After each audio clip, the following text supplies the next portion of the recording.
à l'école polytechnique d'architecture et d'urbanisme et pour El Harrach, Alger. Donc je vais vous présenter aujourd'hui ma communication intitulée Intelligence territoriale par économie circulaire et sociale, cas de la ressource alimentaire pain et de ses déchets dans la banlieue est algéroise. Suivant. Oui, très bien, excellent. Donc, il faut dire qu'en tant qu'architecte et enseignant-chercheur, à un certain moment, on a été appelé par la wilaya pour une problématique autre, c'est-à-dire quand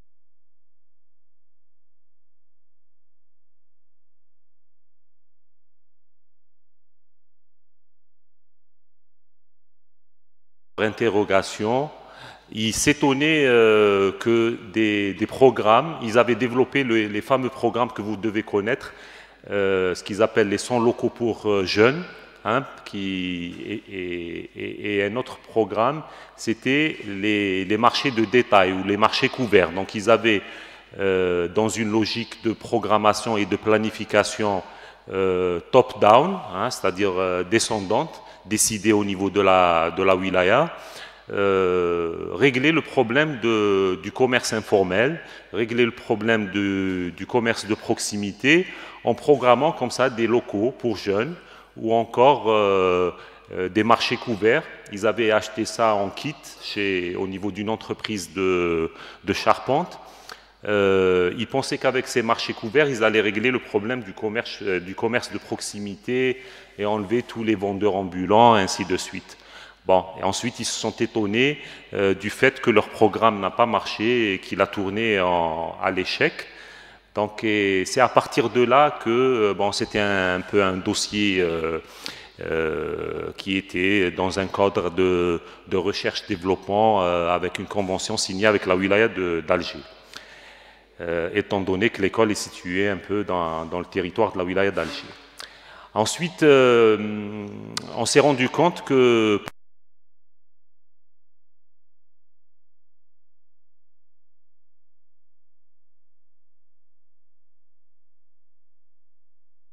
le pain. C'est-à-dire que sur les photos, la photo de droite notamment, vous voyez quand on est sorti comme ça sur les marchés là informels un peu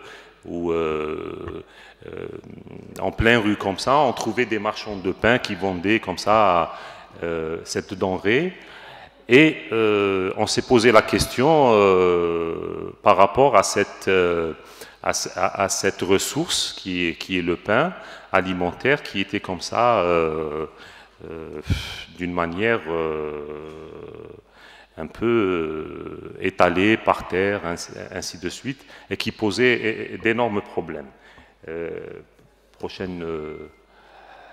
L'autre question aussi, c'est qu'à côté au niveau par exemple des points des ordures, au niveau des ordures, on trouvait de plus en plus de déchets, parmi les déchets ménagers, le pain aussi, c'est-à-dire que comme le pain rassis, le pain qui était comme ça, qui se transformait en déchets. Donc, d'où la question, est-ce que le pain est en même temps une ressource qui alimentait les petits métiers, c'est-à-dire les petits vendeurs qui pratiquaient un peu une vente à la sauvette ou une vente dans un réseau parallèle, et en même temps le pain comme déchet. Et à partir de là est venue l'idée de faire une petite enquête au niveau d'une commune test qui était la commune d'El Harrach. Donc on avait envoyé un certain nombre d'étudiants en master qui se positionnaient, qui posaient des questions avec un questionnaire, qui posait les questions à un certain nombre d'acteurs qu'on avait recensés. C'était d'abord les boulangers, les commerçants au niveau des dépôts, les dépôts de pain. Ensuite, les travailleurs là, qui travaillaient dans les boulangeries, les commis, un peu les apprentis, enfin les travailleurs au niveau des boulangeries. Ensuite, plusieurs questions aussi, plusieurs questionnaires étaient destinés à destination des chefs de ménage, pères et mères de famille. Une quatrième catégorie de fonctionnaires, enfin d'acteurs au niveau de la filière pain, parce qu'on avait essayé de concevoir comme ça une filière pain, un système de production de cette denrée alimentaire. Donc la quatrième catégorie qui était difficile aussi à questionner, c'était les fonctionnaires, inspecteurs du commerce et inspecteurs du bureau d'hygiène communaux. Donc elle a concerné la commune d'El Harrach et je vous donne là tout à fait les premiers résultats parce qu'on pense devoir élargir cette enquête sur d'autres communes ou là sur d'autres éventuellement wilayas ou là pour pouvoir tirer plus de résultats. Prochaine dia. Donc le premier schéma qu'on a dessiné, donc voyez sur la droite les images qu'on a, par exemple du pain comme déchet. Hein, tout à l'heure on avait vu que le pain il constituait un business, une affaire pour certains qui le proposaient hein, à la vente, mais aussi qui se transformait en déchets. Donc la baguette de pain était dans le cadre de l'Harrach, mais je suppose que c'est un cas national en Algérie, elle a un prix plafonné depuis déjà longtemps, qu'elle subit les modifications de la modification du modèle de consommation. Ensuite, les autres questions qui ont émergé de l'exploitation de ces enquêtes, c'est qu'elle connaît un gaspillage. Donc c'était ça un véritable gaspillage. Le pain rassis se transformait en déchets. Ensuite, certains disent que l'autre facteur qui contribue dans cette situation était la qualité médiocre. Et l'autre question qui revenait aussi, c'était les risques sanitaires que constituait cette denrée alimentaire en rapport un peu avec sa détérioration de sa qualité ou encore sa décomposition ou plutôt sa composition lors de la fabrication. Donc là, de prime abord, donc on a dû recourir à une petite méthode de type SWOT, AFOM. Donc on a essayé de faire sortir les atouts, les faiblesses, les menaces et les opportunités de la filière ou du système de production de pain dans le cas de la commune de l'Harrach. Prochaine dia. Donc, il faut dire que les forces de la filière production du pain, il faut reconnaître qu'elle a une grande capacité de produire du pain pour un prix de revient bas, c'est-à-dire elle produit, c'est des boulangers qui produisent, les boulangeries affichent des productions records avec des prix de revient bas qui sont de l'ordre du 10 dinars, l'équivalent du 10 centimes d'euros ou là de 10 cents en dollars. Donc c'est réellement des prix très compétitifs. D'ailleurs, ce qui fait que l'Algérie parmi, par exemple, si on fait des recensements, par exemple, à l'échelle mondiale, elle produit avec 48 600 000 pains par jour. Les statistiques 2015 la situent en tête des pays producteurs de pain. Cette filière aussi a la comme force d'avoir pu satisfaire le besoin de pain pour tous, c'est-à-dire tout le monde a accès à cet aliment. Ensuite, il faut dire que la filière, elle est organisée, c'est-à-dire que j'avais oublié de dire que les boulangers sont organisés en fédération dans le cadre d'un syndicat. Ils sont très, très organisés d'un point de vue syndical Et il leur suffit par exemple de menacer, dire que demain il y aura grève de préparation de pain, pour que les pouvoirs publics par exemple répondent à leur, je sais pas, à leur notamment à travers par exemple des dégrèvements de taxes. Donc ils sont souvent, on leur déduit des taxes pour pouvoir continuer à faire le pain pour tous, du pain pour tous. Maintenant, les faiblesses de la filière, ils sont au nombre de 4. Donc, bon, on peut dire que on peut avancer quatre faiblesses. D'abord, la production, elle est basée sur un seul produit, qui est la baguette, hein, la baguette, ce qu'on appelle la parisienne. Donc, c'est le seul modèle de pain qui est produit par ces boulangers, ou là, dans le cadre de ce pain pour tous. Ensuite, il y a très peu, l'autre faiblesse, c'est qu'il y a très peu d'investissement dans les nouvelles techniques de préparation. C'est-à-dire qu'il n'y a pas une quête de qualité, parce que les boulangeries n'arrivent pas réellement, il faut les voir, c'est-à-dire qu'ils n'arrivent pas à dégager suffisamment de finances pour, par exemple, améliorer la qualité de leurs produits, ou encore la formation de leur personnel. Donc ils se contentent les bénéfices ne permettent pas d'aller sur des investissements. Ensuite, il y a les faiblesses, c'est qu'ils sont obligés de recourir à des additifs douteux, hein, si ce n'est pas des additifs dangereux pour la santé. Donc certains commis, certains ouvriers boulangers disent qu'ils ajoutent du sucre, ils ajoutent je sais pas, des produits un peu douteux, un peu des produits, ce qu'ils appellent eux des additifs, ou des additifs pour pouvoir accélérer la fermentation, accélérer la production de pain. Donc la dernière faiblesse de ce système de fabrication de pain, c'est la faible qualité du service, c'est-à-dire période de disponibilité réduite, c'est-à-dire quand une boulangerie travaille, elle travaille soit le matin, soit l'après-midi.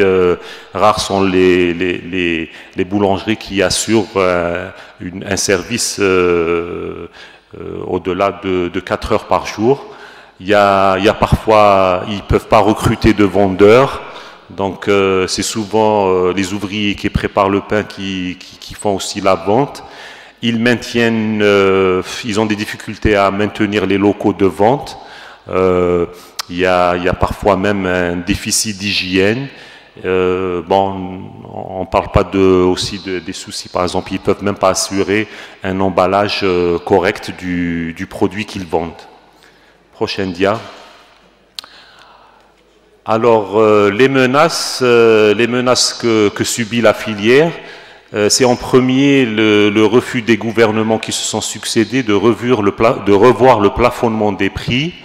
Donc, chaque année, le gouvernement refuse de toucher à ce principe du pain pour tous.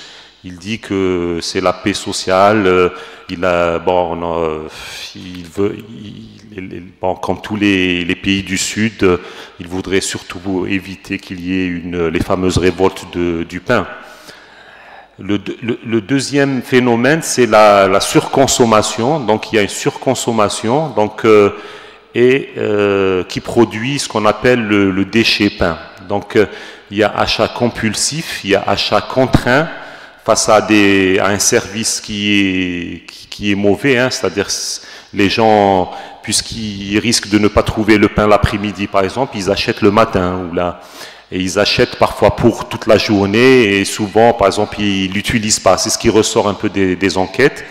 Donc face au mauvais service, donc il y a des achats contraints, des achats compulsifs, et entre guillemets il y a surconsommation. Donc c'est-à-dire que les 48 millions de pains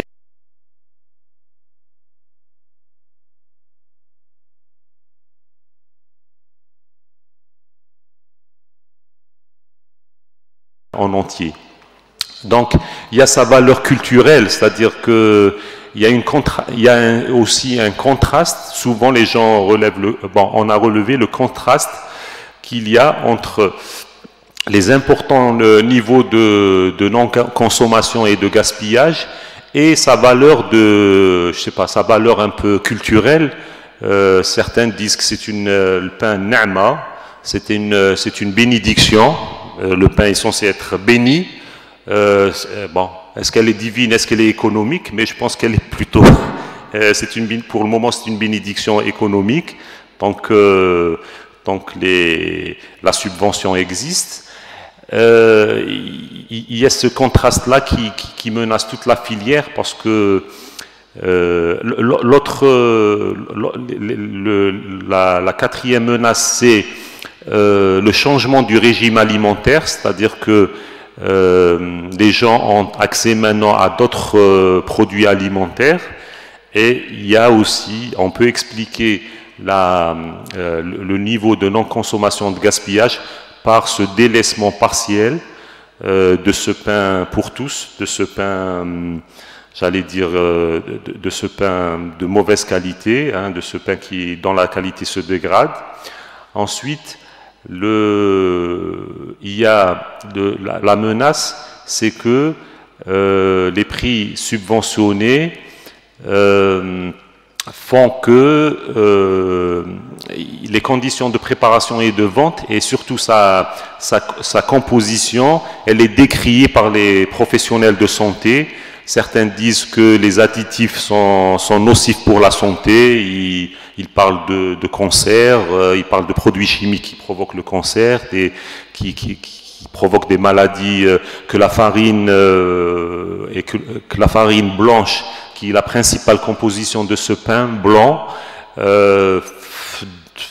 est en faveur du développement du diabète en Algérie. Donc plusieurs recherches ont justifié cette situation. Prochaine diapo. Je suis dans les temps, monsieur Serge. Cyril. Ok. Ah, ok. Donc, je suis à la 7e diapo, donc c'est pratiquement l'avant-dernière. Donc, les opportunités de la réhabilitation de la filière existent. On pense que si on les voit sous l'angle de l'intelligence collective au niveau de ces quartiers, au niveau de ces populations, de l'économie sociale et solidaire, de l'économie, il y a possibilité au niveau par exemple de la distribution. On voit que certains, par exemple boulangers, ils confient par solidarité la tâche de distribuer. Donc ces opportunités se trouvent donc au niveau de 4 tâches: la distribution, la préparation et ensuite le recyclage, récupération. Donc d'abord au niveau de la distribution, on a relevé, on a observé que certains boulangers de la commune d'Al-Harrach confient par solidarité la distribution du pain à des vendeurs indépendants. Ce sont des personnes nécessiteuses. C'est vrai qu'ils majorent le prix ensuite de celui administré, mais ils proposent d'abord un pain de meilleure qualité et, bon, je vais dire entre guillemets un meilleur service, puisqu'ils le rendent disponible au-delà des heures de disponibilité au niveau des boulangeries. Donc la deuxième opportunité de développement d'une économie, enfin d'une intelligence collective qu'on a constaté, c'est que certains boulangers vendent une partie de la farine subventionnée à des femmes et à des familles nécessiteuses. Donc ces dernières améliorent leurs conditions en fabriquant donc à domicile du pain qu'ils écoulent sur le marché, un peu sur ces marchés populaires. Elles choisissent d'abord le moment de la vente, hein, et puis elles le rendent, il est de bien meilleure qualité, c'est-à-dire qu'il est préparé de bien meilleure qualité. La dernière possibilité aussi que génère cette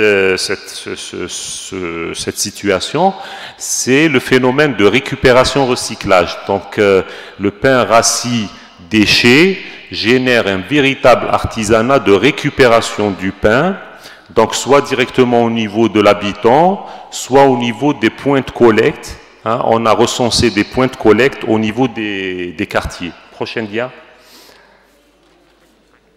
Donc c'est la dernière dia. Donc les perspectives je sais pas, pour le provisoire un peu, comme on voit le développement de cette filière, c'est-à-dire qu'il faut dire que les pouvoirs publics ils ne veulent pas céder, ils ne cèdent pas encore sur ce principe du pain pour tous, du pain subventionné. Ils veulent pas déplafonner les prix.